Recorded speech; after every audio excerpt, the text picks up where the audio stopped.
I expected someone like you. What did you expect? Are you an assassin? I'm a soldier. You're neither. You're an errand boy, sent by grocery clerks to collect a bill.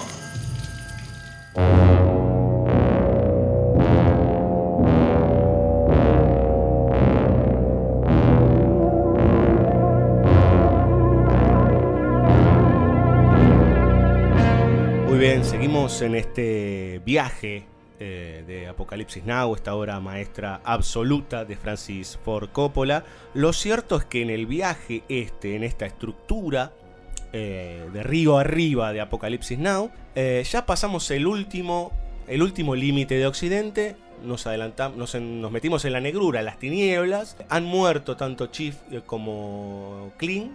Y ya estamos directamente abordando esa burbuja, ese mundo donde nace el río y donde vive Kurtz con su ejército montañar, digamos, ¿no? Y ahí por primera vez está el encontrarse cara a cara de Willard con Kurtz, intermediado en primera instancia por la aparición de este fotógrafo loco que interpreta a Dennis Hopper, que es como la mirada periodística, digamos, de Occidente, que aparece ahí dando vuelta, que está completamente delirada y desbordada y demás. Con una mirada que no se entiende demasiado sobre Kurtz, pero que se puede ir viendo de qué va el asunto. Adrián, ¿cómo llega Willard después de toda esa carga simbólica, de todo lo que viene llevando en la espalda, con todo ese delirio de las conejitas, del puente y demás, a Kurtz cuerpo, digamos, ¿no? A estar frente a frente y entendiendo que hay que hacer algo puntualmente con eso? Bueno, un poco lo que decíamos al principio tenía que ver con esta cosa de recorrido... de tiempo recortado que tiene la película, como una especie de burbuja temporal de tiempo que se cierra sobre sí mismo, que ya está en el prólogo y que después decimos es toda la película, que empieza con esto es el fin y demás, que para mí tiene una tensión muy clara en términos de lo que sería una mirada sobre la construcción del tiempo, y en todo caso después lo podemos o ahora mismo, digamos, retomar con relación a la construcción del tiempo mítico, el tiempo histórico y el tiempo del relato, digamos, que se organiza sobre una consistencia que sobre todo dota esa temporalidad de un determinado sentido. Entonces hay una cosa que para mí es muy fuerte en la película. Decíamos que él tiene esta situación de desesperación, de desesperanza con la que empieza, de donde no puede tolerarse a sí mismo, no puede mirarse, y esa cosa totalmente desesperanzada, digamos, ¿no? Donde no hay carente de sentido, ¿no? Porque después unsound es la expresión en inglés de delirio, de locura, con la que lo acusan ¿no? Pero que es sin sentido, ¿no? El sinsentido de todo lo que se va haciendo. Entonces él necesita, dentro de esa cosa pulsional que no logra controlar, conducir ni hacer nada con eso, alguien que le diga anda por acá, ¿no? Y eso es lo que recibe como misión. Así arranca la película y él es empujado por la misión de los generales. Ahora, en el mismo momento en el que le dan la misión, aparece la voz de Kurtz como una cosa misteriosa y atractiva, que desde el fin nos está marcando como un polo de atracción, ¿no?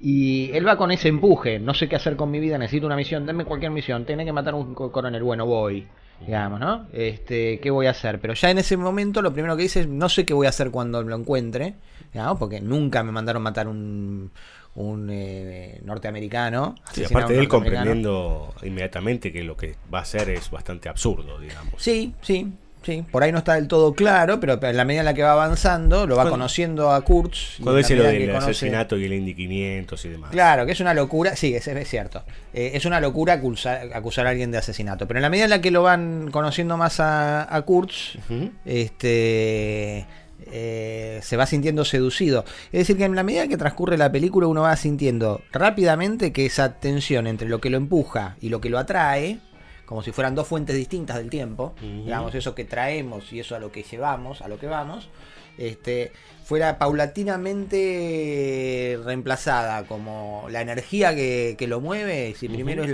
la misión de los generales, enseguida es la misión de Kurtz, que paradójicamente, y para mí eso tiene que ver con la perfección de la construcción simbólica de la película, es la misma, digamos, me tienen que matar, digamos. La misión de los generales y la misión que va a cumplir de Kurtz es la misma. Inclusive él dice, me iban a ascender como a mayor por esto y ya no pertenecía a su fucking ejército. Sí. Porque está siguiendo las instrucciones de Kurtz, finalmente. Ahora en todo caso vamos a ampliar sobre Kurtz. Pero sí, en todo caso vos me decías cómo llega, ¿no? Y entonces en ese recorrido donde él va reemplazando un motor por el otro. Claro, de empuje pasa a tracción, podríamos decir, exacto, ¿no? Digamos, a la escatología, digamos, ¿no? Sí, a lo que está el fin. Sí, el fin, que es el no origen sé si también. es la primera versión borrada, eliminada o ahora lo dijiste, tiene que ver con el origen del río al cual está remontando. Sí. Porque esa tensión también se expresa en eso, ¿no? En lo que va y lo que viene. Muy acertadamente señalás que el límite entre esos dos polos es el puente de Dolón. Por eso recién decíamos en el bloque anterior, el cierre inmediatamente anterior al puente de Dolón es el momento en el que él adopta la perspectiva encarna la mirada, lo que comprendió hasta ese momento de la mirada de Kurtz, ¿no? Entonces decide matar a la vietnamita, en eso que es, no por chiquito, probablemente el momento más oscuro, digamos, bueno, o el momento en que habilita, una vez que llega a eso, ya puede pasar el puente de Dolón, ¿no? Claro. Puede atravesar ese último reflejo, si se quiere, ilusorio que cubre, digamos, la mirada de lo que hay del otro lado. Puede ir del otro lado, puede desprenderse, se acaba de desprender de toda cobertura que le quedaba. Esa cobertura, decíamos, le permite asimilar de otra forma. La mirada de Kurtz le permite asimilar. Después de haber leído la carta al hijo, donde le habla de los momentos de la crueldad que pueden ser en realidad momentos de lucidez, digamos, sus propios crímenes anteriores, es decir, que ya de alguna forma todo ese recorrido le está permitiendo asimilar, conocer y encontrar un sentido a su propia historia, que él dice, no es casual que me llamaran a mí, no es casual que a mí me tocara matar a Kurtz, digamos, al principio de la película. Eso es un espejo cuando Kurtz dice, yo esperaba un hombre como usted. Exacto, totalmente, ¿no? Y entonces ahí es donde se reflejan las dos primeras, ¿no? Finalmente esa voz, que era solamente una voz, toma cuerpo, como bien dijiste, se enfrenta al cuerpo de Kurtz. Y bueno, y llega como lo que venimos diciendo, ¿no? Desprendido de todas esas coberturas al corazón de las tinieblas, ¿no? Al núcleo, donde todavía hay representaciones que ordenan y que organizan, pero ya no contienen, podríamos decir, ¿no? Ya está en el dominio. Una vez que atraviesa el puente de Dolón, ya está plenamente en el dominio de Kurtz.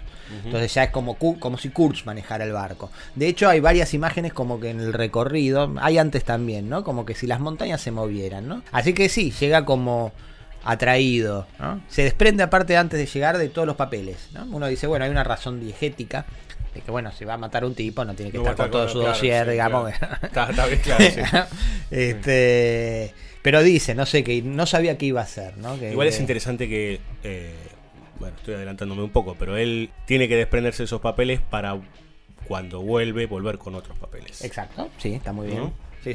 Una historia escrita que ahora... Que ya cumplió aparte su función, porque fue la de llevarlo en las condiciones, prepararlo para ese encuentro, ¿no? Claro. Y vos mencionabas lo de Colby, ¿no? Sí, claro, Colby. Bueno, cuando a él le anuncian después de...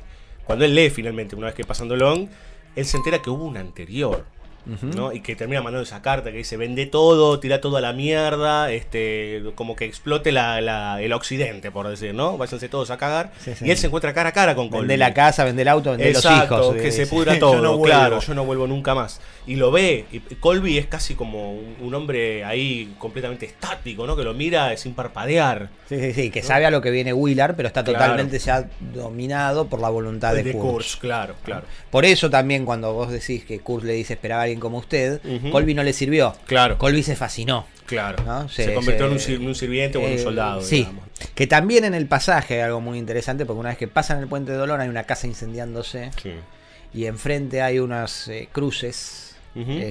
Y después pasando esas cruces hay como un altar pagano lleno de calaveras. Es decir, hay Ahí en todo caso lo podemos retomar después, si nos da el tiempo, Y el cerebro. el espíritu, pero está la idea de la casa quemándose, ¿no? El hogar que se está quemando, la casa que se quema, y la última instancia, digamos, donde... Porque Kurtz encarna una mirada, si se quiere, precristiana, o trata de trabajar con eso. Entonces ese atravesamiento también tiene que ver con ir más allá de la cruz y volver a una cosa más arcaica, digamos, que seguramente lo vamos a tener que retomar ahora que hablemos un poquito más de Kurtz, pero que también donde ese recorrido que se va hacia el inicio, hacia los lugares más arcaicos del ser humano, de Occidente, de la civilización, también se va desprendiendo ya de esa última, como que va a un estadio precristiano, ¿no? Como el dominio de Kurtz está anclado, está enraizado en un estadio, ¿no? Que tiene ese palacio, sí, es como una especie de templo. Sí, como un templo. Con esas máscaras. Bueno, ahí aparece una figura que se va repitiendo en la película, que es como ese tótem, digamos, ¿no? Con ese rostro. Sí.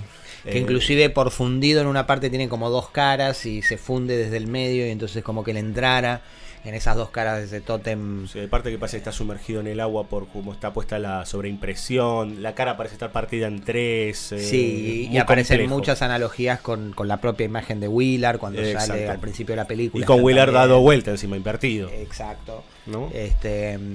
Con lo cual se está trabajando con esa forma más arcaica, olvidada, que está, si se quieren, perdida en ruinas en la selva, ¿no? Un templo en ruinas, digamos, que por eso está, digamos, no es que sea una imagen vital la de Kurtz, digamos, ¿no? Ese desencanto lo llevó a una cosa, si se quiere, genial, pero totalmente desprovista de todo orden, ¿no? De toda noción. Como que hay una idea que ya está suficientemente trabajada de que Kurtz encarna la idea del superhombre, si se quiere, nietzscheano, el personaje que se va más allá del bien y del mal, y bueno, y que Willard en esa escena termina diciéndole, entonces, ¿por qué no me matás? ¿No? ¿Por qué me tenés vivo acá? ¿No? Que en todo caso eso también lo dejamos con un hilito para resolverlo cuando anudemos de alguna forma, o tratemos de anudar la figura de Kurtz. Así que bueno, Willard llega como en esa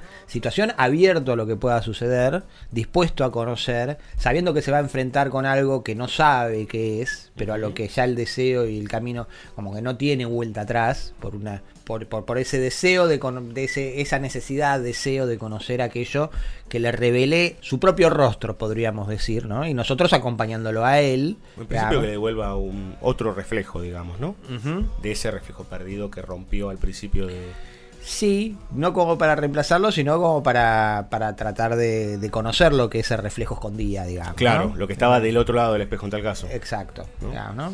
Hay dos situaciones, me parece, ahí. Bueno, pero vamos con una puntualmente que tiene un recurso formal muy particular. Cuando él se adentra y se le empiezan a acercar todos los nativos y la cámara pega un giro de 360 grados, que empieza a girar todo y se pone como el mundo de cabeza. Sí, lo dan vuelta a él. Lo dan vuelta a él, exactamente, lo embarran todo.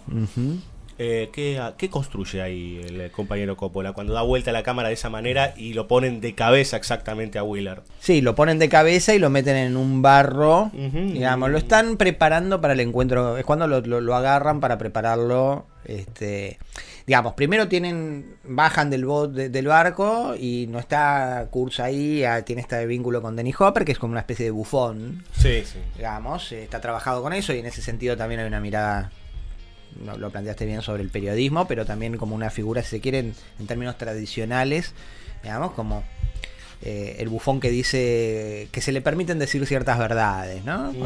Porque es alguien desvalorizado, es alguien que le podemos permitir decir cualquier boludez, ¿no? Claro. Que está tradicionalmente al lado de la figura del rey interpretando, ¿no? Es como una especie de coro, claro, ¿no? Que interpreta. Entonces, que introduce, y que las cosas que dice en general están bien, digo, no sirven para interpretarlo. Sí, habla del poeta guerrero, por ejemplo. Está tratando de poner en palabras cosas que no puede Que no poner puede en decir, palabras, claro. y tratando de expresar eso, bueno, Muchas veces somos Dennis Hopper cuando tratamos de interpretar algo que nos conmueve. Es probable. Es probable. Muchas veces probablemente lo hayamos sido hoy. Igual mira, justo dijiste, a veces no tenemos palabras para algo que nos conmueve.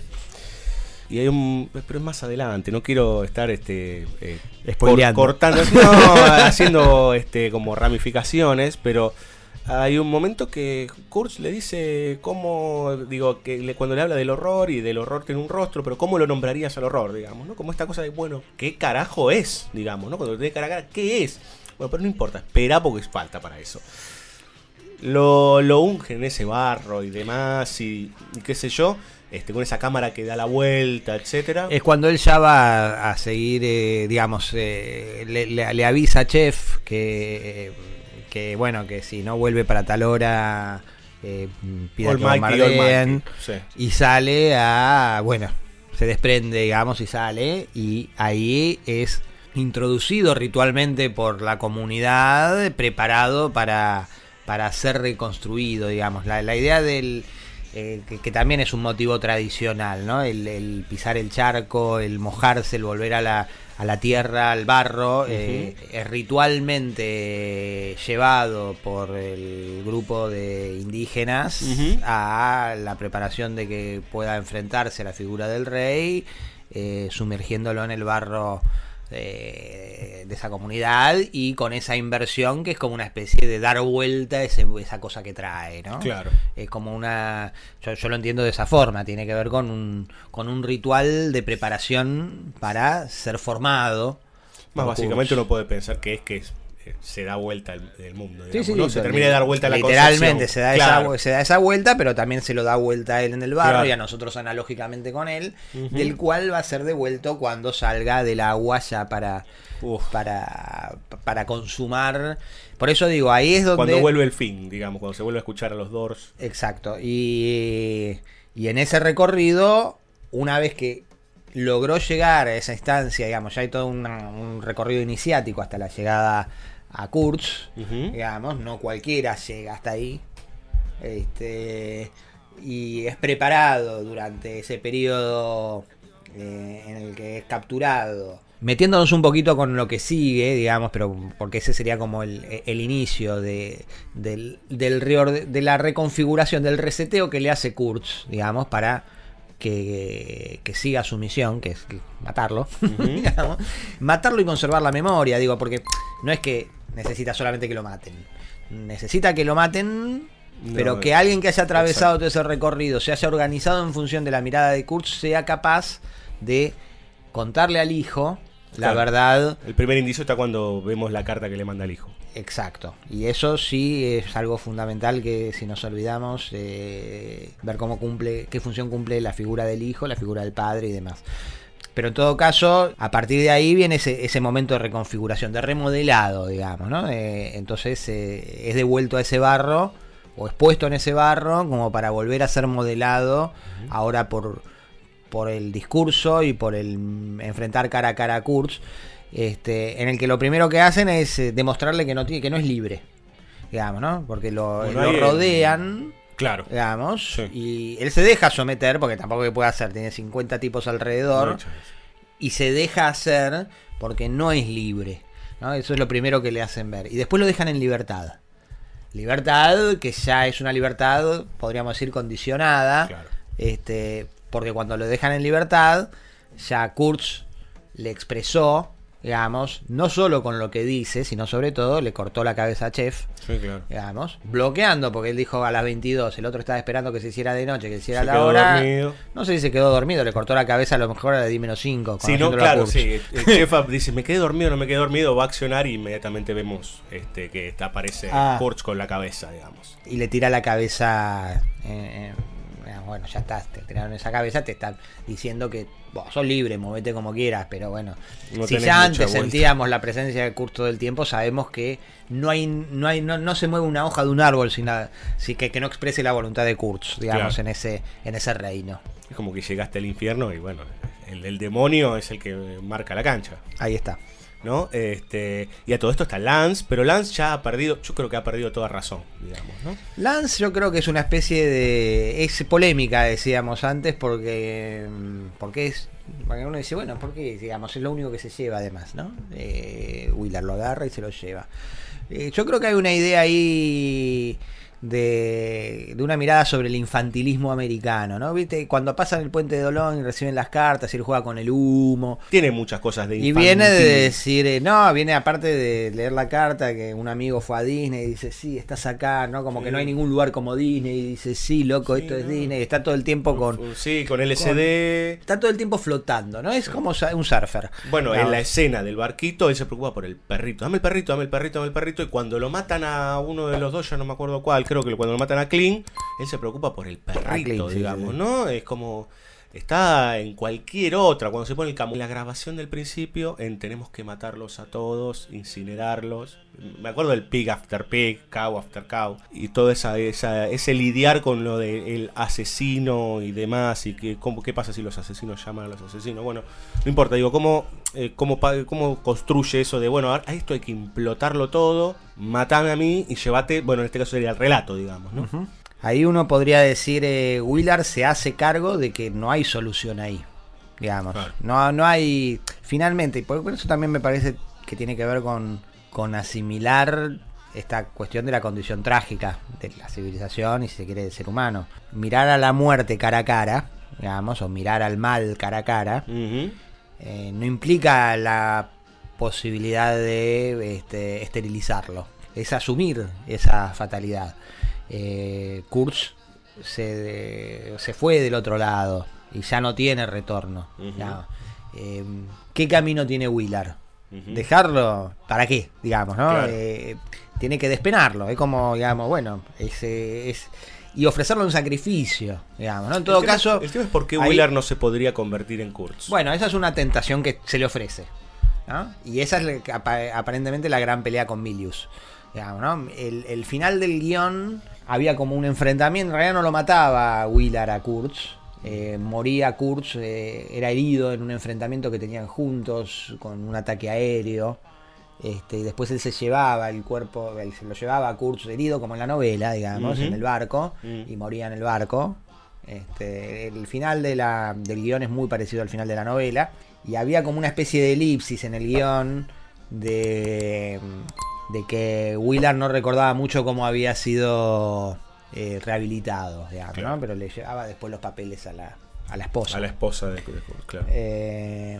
Yo diría, bueno, deja en suspenso la idea de si es para restaurar una idea, ¿no? Yo creo que hay una... Claro, bueno, ahí uno lo va completando, digamos. A mí lo que siempre me anima es que él baja, él corta la comunicación con el Almighty y el barco se va, uno tiende a creer que por lo menos eso escrito lo va a llevar a algún lado. No, eso escrito lo devuelve, y aparte toda la película es el relato de Wheeler sobre Kurtz, o sea, claro. Wheeler volvió y nos está contando su historia. Y nosotros estamos ocupando el lugar del hijo. Porque también eso me parece que es fundamental, ¿no? Él se llevale este relato a mi hijo, y el hijo de Kurtz somos nosotros. Con lo cual también el cine cumple su función, ¿no? Porque nos devuelve a nosotros. ¿A quién le cuenta la historia? Al hijo. ¿Qué le pidió? ¿Cuál fue la orden de Kurtz a Wheeler? Matame, sacrificame, para convertirme en mito, y lleva ese relato para que mi hijo, mi descendencia, haga con ese mito lo que pueda, digamos, claro, ¿no? Lo que quiera, digamos. Me dono conmigo y mi historia para que se haga con ese relato lo que se pueda, claro, o lo que se quiera, o lo que se sepa hacer, digamos, ¿no? Y en realidad Wheeler nos trae ese relato a nosotros. De hecho, ni siquiera vemos que se lo dé al hijo, digamos, pero se lleva sus escritos con esa indicación escrita en algún momento de desesperación, inclusive volcada al azar, porque podría no leerla, digamos, él la ojea y aparece eso. Ni siquiera es claro que sea un mensaje para él. No, claro, parece un momento de... que en realidad está escrito parecido a Colby, cuando es tipo, prende fuego todo, tira toda la mierda, qué sé yo, vende todo, ¿no? Sí. Como esta desesperación con una letra completamente delirada, ¿no? Sí, él escribe toda máquina y ahí está escrito en rojo sobre... Sí. Hacelos mierda. No sé. También como... digamos, uno lo que puede asumir ahí, o por lo menos se le pone al espectador como cuestiones, bueno, ese es el momento en el que uno dice, Kurtz sabe lo que va a hacer, sabe, inclusive como que domina hasta los movimientos de él, ¿no? Entonces, cuando todos ven que mató a Kurtz, ceden sus armas y se le ofrecen. Y él lo único que hace es llevárselo a este inocente, apaga la radio, con lo cual queda pendiente, ¿no? Que de hecho parece que después del estreno, para la secuencia de títulos agregó las explosiones porque parece que después que los filipinos le dijeron que después destruya todos los sets. El set, y entonces lo hizo quemándolos, digamos, ¿no? Incendiándolos entonces son como explosiones que se ven, y las registró como con 15 cámaras, no sé. Originalmente el final va a ser con las explosiones, ¿verdad? Bueno, eso era algo que estaba como pendiente, y él dice que las agregó como final porque eran como, ya que las tenemos las ponemos, pero que eso daba la idea en los créditos, como que había tirado la bomba y que él no quería que quedara eso como idea final, como idea de cierre. Claro. O sea que no necesariamente, yo creo que la idea es que quede en suspenso, digamos, ¿no? Bueno, ¿qué pasó con ese grupo de montañards y que demás, para mí ¿no? No tendría que explotar. Bueno, pero no por una cuestión, porque como la construcción es de todas formas simbólica, digamos, yo creo que el dejarlos vivos, o el dejarlos ahí, o sobre todo dejarlos con una indefinición, porque tampoco es contundente, que dice, sí, estoy volviendo, no había nadie, no es que cierra por completo, digamos, ¿no? La posibilidad. De hecho, es como que uno tiene que quedarse pensando, bueno, pero ¿qué va a hacer? Porque el mandato era claro, y él está siguiendo las instrucciones, y le dice, tirarles la bomba. Pero por eso dijo, ahí se pone, bueno, Willard va a ser el que tome esa decisión, ¿no? Y por ahora la decisión fue apagar la radio, con lo cual eso queda ahí pendiente. Es un problema que tenemos nosotros, en todo caso, ¿qué hacemos con eso? Por eso no tendría que haber una explosión. A eso voy, claro. ¿no? Como hay algo que está latiendo siempre ahí, digamos, en términos simbólicos. Algo que está ahí, en ese origen, que siempre puede volver a manifestarse, digamos. Exacto, y esa es la naturaleza del mito, esa es la fuerza del mito, claro. ¿no? El mito es un relato que tiene que ver con ese origen, pero que lo mantiene vivo. Claro. En otro tiempo, en otro lugar, que es el que del que habla el mito, está eso como una fuerza que no deberíamos olvidar. Que olvidarla hace que convirtamos eso en la cosa degradada, imperial, norteamericana, que fue deconstruyendo a lo largo de todo el recorrido. Que de hecho, a ver, corregime, pero creo que en el último plano además vemos otra vez la sobreimpresión del tótem. Con lo cual es como, hay que recordar que está ahí. Sobre la figura o ahí empantanándose con la imagen de Kurtz diciendo de horror, ¿no? Y se escucha de vuelta el de horror.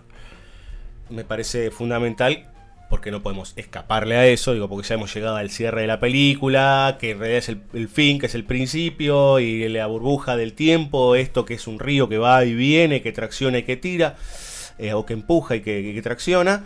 Pero nos estamos olvidando del momento de la revelación de Kurtz, que es el momento que Kurtz le dice, cuando se le reveló verdaderamente el origen de las cosas, cuando vos lo mencionaste por ahí, que es el momento en que él estaba, creo que las fuerzas especiales, Special Forces, e iban a vacunar a estos pibitos por la polio, creo que era, y les terminan cortando los brazos. Bueno, hay toda una construcción con respecto a cómo se le presenta verdaderamente el horror a Kurtz, la famosa bala de diamante, sí, ¿no?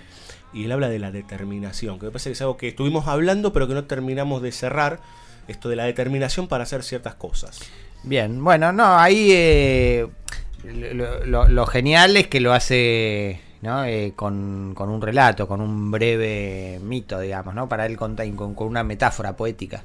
Cuando él dice, también es una metáfora decir se me partió la cabeza, digamos, ¿no? Porque uno no se imagina literalmente una cabeza partida, digamos. Sí, claro. Pero hay ciertas cosas que solamente se pueden expresar poéticamente.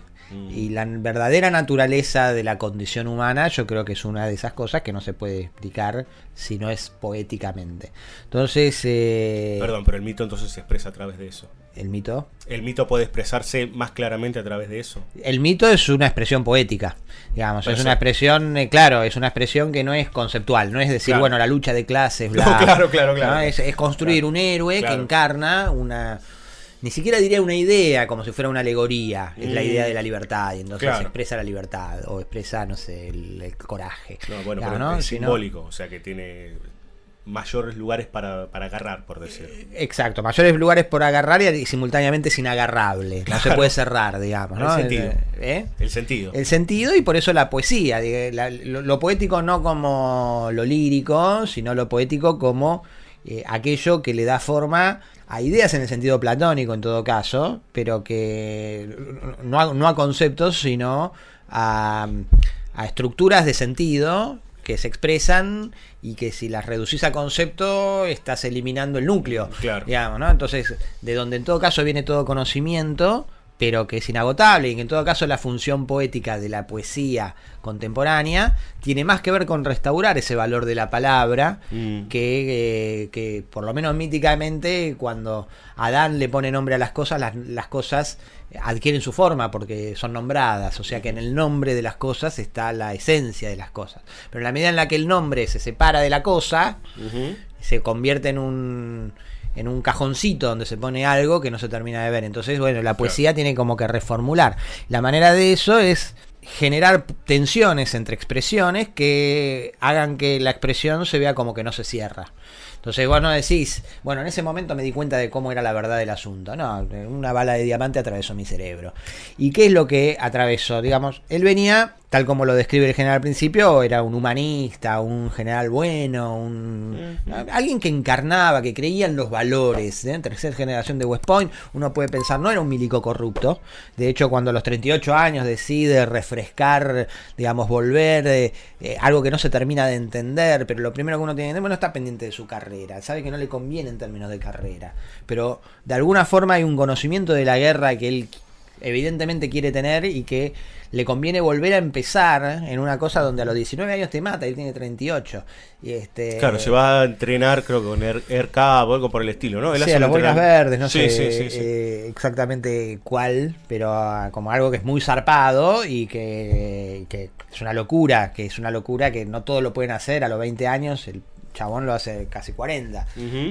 Y aparte como que ninguno de ellos, que deben ser como los más mercenarios, los más así, termina como jefe de, claro, digamos, como una buena carrera, porque es de la mano de obra, la mano armada, pesada, digamos, claro. Potente, claro. Pero es el que está en el barro también, no es el que se mete a y se ve que Kurtz se da cuenta de que le estaba faltando ese conocimiento como oficial. Todo esto es una construcción que uno puede hacer claro, en relación con el resto de la película, no porque esté en tercera generación de West Point quiso hacer ese curso.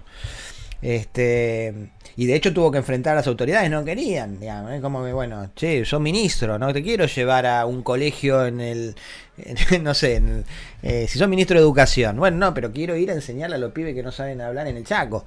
Te necesitamos en otro lado. Claro, hasta claro, razonablemente. Claro. Bueno, pero ahí me parece que deberíamos pensar razonablemente desde qué lado, digamos, ¿no? Está claro, ¿no? Entonces, bueno, él lleva. Por eso digo, en la escena esa en la que se lo presenta a Kilgore, están los médicos revisando sí. Y él va y lo vacuna contra la polio, que es algo. Ahora uno se puede imaginar a los campesinos vietnamitas en el medio de la selva, en una aldea, donde vienen con los arrozales ahí. Sí, los yanquis que invadieron, que quemaron la mitad de los montes y qué sé yo, que le están metiendo cosas a tus hijos. Sí. ¿No? Son el otro, y en cuanto se van le cortan los brazos. Entonces y Kurtz cuenta que vino un viejito que no podía hablar y que entonces cuando vuelven no podía hablar porque estaba horrorizado de lo que acababa de ver. Entonces vuelven al coso y ven la pila de bracitos, ¿no? Entonces yo creo que uno se tiene que tratar de imaginar no solamente la pila de bracitos, ¿no? Sino la pila de bracitos provocada por tu ignorancia, digamos, y por tu buena voluntad, digamos, ¿no? Quisiste vacunarlos contra el polio, pero son dos culturas y no habías entendido esa cultura, y esa cultura te expresa a través de la mutilación de sus hijos, digamos, de los padres, que lo hacen con amor, digamos, hay que cortarle un machete por amor el brazo a tu hijo, ¿no? Eso fue el diamante de bala, ¿no? La capacidad, la fuerza de voluntad necesaria para llevar ese amor tan lejos, ¿no? Porque uno puede imaginar eso, se figura en clave de película de terror, en película de zombies. Está bien, si te mordieron el brazo y le cortás el brazo a tiempo, te curás. Entonces a tu hijo le muerden el brazo, cortarle ya el brazo antes de que se contamine el resto. A lo mejor Claro. le evitás. Bueno, algo similar en Claro. otro código, digamos, uno se puede representar en la pila de bracitos que inoculaste vos con la disección. Es terrible. Y ese es el momento en el que se le corre el velo de malla, diríamos, ve las cosas tal como son y se da cuenta de toda la cobertura de la mentira que ya viene diciendo que ya no soporta más, que no soporta más y que no soporta más, ¿no? Esa hipocresía que está en la sustancia del occidente desacralizado, el occidente que niega todo ese tipo de cosas. No, vamos a invadir Irak por la democracia, porque tienen un tirano. ¿Sabes lo que me quedé? Pero no sé, nos vamos a ir al carajo. Pero hay un par de planos en donde aparece. Primero que le está recitando Elliot, que Sí. no lo dijimos, Bueno, los claro. hombres huecos. Sí. Y después aparece por ahí dando vueltas un libro que se llama La Rama Dorada, La Santa Biblia y otro libro más. anda dando From vueltas. Ritual to Romance de Shelley, sí, Exactamente. Weston. Sí. From Ritual to Romance. Bueno, ahí está como y él está recitando a los hombres huecos, ¿no? De Eliot. Es como una marca dentro de todas las marcas que tienen que ver con las referencias culturales de Occidente, están las que nutren, de las que se nutre Kurtz en su perspectiva religiosa, digamos. Evidentemente lo está estudiando a Eliot, porque el poema anterior de Eliot a Los hombres huecos es La tierra baldía, que tiene, Eliot le pone como una especie de comentarios a La tierra baldía. La tierra baldía es un poema que en realidad yo creo que es difícil de leer, mucho más que Los hombres huecos. Es muy críptico, y por eso le agrega como y está todo hecho de citas, digamos, está todo permanentemente, refiere todo a una serie de citas, ¿no? O sea que trata de hacer con La tierra baldía una especie de lo que venimos diciendo, de que lo hace Coppola con Apocalipsis, digamos, una especie de síntesis, digamos, cargada de citas, de expresiones de la cultura occidental o universal, podríamos decir, o universal desde lo occidental, ¿no? Porque hay citas al Tao Te Ching o al Supanizads, eso seguro, y no recuerdo. Pero es muy difícil seguir la línea argumental de la poesía. Y específicamente Eliot dice que está inspirado en La Rama Dorada y en From Ritual to Romance, que es sobre la búsqueda del Santo Grial. Yo no lo leí, como que está en deuda con esos dos libros, que son los dos libros que él tiene junto a la Biblia, y hay otro que no se llega a leer muy bien, que creo No que sé de es qué o es. algo. Me tomé tiempo de ver qué era y no se lee. Sí, no se llega a leer, pero bueno, que está sobre el final, ¿no? Sobre... Sí. Bueno, y ahí es donde el libro de Fraser es como el fundamento de la historia de las religiones como disciplina, digamos, ¿no? Mircea Eliade y Crench y todos los comparatistas de las religiones encuentran el fundamento como el gran libro que dio inicio en Occidente a la comparación de las distintas religiones para encontrar las estructuras comunes en relación al pensamiento religioso, a la forma religiosa de entender a los arquetipos religiosos. Está en La Rama Dorada. Entonces es, bueno, el alimento espiritual, digamos, de Kurtz, que trata de procesar y organizar en ese reino que está fundando. Pero bueno, uno podría decir por la imposibilidad de Kurtz por dónde pasa, y bueno, porque ya pasó Cristo, digamos, ¿no? Entonces ese lugar al cual él se fue, en todo caso el hilo que permanece es literalmente el amor por el hijo, digamos, lo que lo retiene, y uno podría decir lo que impide que se despliegue en ese mal y qué sé yo, es la figura del hijo al cual le debe una explicación, podríamos decir, ¿no? ¿Por qué? Porque también trae una tradición que viene de sus padres. Por eso ese anclaje para mí es tan importante, aunque esté apenas sutilmente marcado en la película. Él viene de tercera generación, él está... Aparte, cuando él ingresa al ejército, ingresa como príncipe heredero, sabiendo que es de una casta, digamos, de la cual depende la subsistencia de Estados Unidos. Entonces, cuando él toma la decisión de abandonar la carrera y meterse de vuelta desde el barro, en la relación con el resto de la la película uno tiene que decir, bueno, le cayó la ficha de que, che, loco, no estamos haciendo la cosa bien. Funciona. Entonces tengo que volver al origen, Uh-huh. volver a ese barro, volver a meterme en una vivencia, poner el cuerpo en una vivencia ya no mediatizada por toda la escuela de West Point que me educó de una determinada manera, sino, y cuando vuelve al barro se encuentra con estas cosas que de pronto unos campesinos con un acto le hacen ver la verdadera naturaleza de la guerra en la cual están metidos. Uno podría decir, cada vez que vamos a ver un espectáculo sabiendo que hay gente que se está muriendo de hambre, ¿qué estamos haciendo? Claro. No, en el momento que se te corre el velo, ¿no? Claro, ¿no? Hay gente que se muere de hambre, hay gente que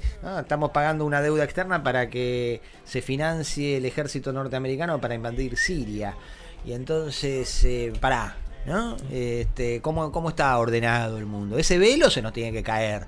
Digamos que en todo caso, uy, qué terrible que es Kurtz. Bueno, pero lo que es Kurtz es lo que son los generales, pero además dominando. Es lo que están escondiendo. Por eso no necesitan matarlo a Kurtz, para que no se vea. Vamos a escuchar un poco de Carmine Coppola, Dale. Vamos a escuchar una piecita de la banda sonora de Apocalipsis Now y ya nos retiramos, porque ahora estamos empachados ya de esta enorme obra maestra. ¿Sabes que nos gusta el café? Te invitamos a pasar por cafecito.app/BSO Radio para ayudarnos con una pequeña contribución. BSO, un varietal irresistible.